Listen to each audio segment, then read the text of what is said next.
Supreme court कानून से बाला है, ये कहाँ लिखा है? पाकिस्तान में बहुत कुछ गैर आईनी हो रहा है। क्या मुल्क में जो कुछ गैर आईनी हो रहा है वो 184(3) के अंदर आएगा? चीफ जस्टिस की अहम रिमार्क्स। समाअत के दौरान चीफ जस्टिस ने रिमार्क्स दिए, मुझे ऐसा इख्तियार नहीं चाहिए जिससे मुल्क को नुकसान हो। एक्ट से मेरी मर्जी ले ली गई है। अगर आप दरख्वास्त दें और मैं कहूँ केस नहीं लगाता, ये मेरी मर्जी है। 10 साल आपका केस पड़ा रहता है, ये मेरी मर्जी होती, क्या ऐसा होना चाहिए?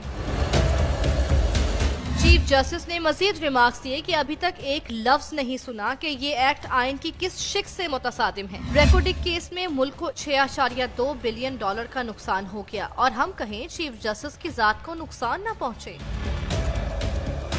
जस्टिस अतर मिनुल्लाह ने रिमार्क्स दिए, अपील का हक उसको फराहम किया जा रहा है जिसको पहले ये हक नहीं था। इससे पहले एक शख्स के पास इख्तियारात थे। इस एक्ट की वजह से किसका बुनियादी हक मुतासिर हो रहा है? जस्टिस मंसूर अली शाह का कहना था कि आप ये क्यों नहीं देख रहे कि एक के बजाय 3 लोगों को इख्तियार मिल रहा है? सारी दुनिया में ऐसा हो रहा है, कहीं भी एक शख्स के पास इख्तियार नहीं। जस्टिस आयशा मलिक ने सवाल किया कि अगर ये एक्ट रहता है तो इस केस के खिलाफ अपील कौन सा बेंच सुनेगा? जस्टिस मंसूर अली शाह ने रिमार्क्स दिए, चीफ जस्टिस की सरबराही में 3 रुकनी बेंच अपील के बेंच का फैसला कर सकती है। 3 रुकनी कमेटी कहती है कि 5 रुकनी बेंच इस एक्ट के खिलाफ अपील सुने तो सुन सकती है। तो जस्टिस आयशा मलिक का कहना था कि फिर तो अपील का बेंच छोटा होगा। क्या फुल कोर्ट के फैसले का इत्तलाक 5 रुकनी बेंच पर नहीं होगा? जस्टिस मुनीब अख्तर ने कहा कि मेरा एक सवाल और है, क्या सुप्रीम कोर्ट के इंतजामी इख्तियारात पार्लियामेंट को सौंपना इख्तियारात की तकसीम के तस्वुर से मुतसादिम नहीं? जस्टिस मुसरत हलाली ने इस्तफसार किया कि क्या कानून साजी के जरिए चीफ जस्टिस के इख्तियारात को गैर मौसर किया जा सकता है?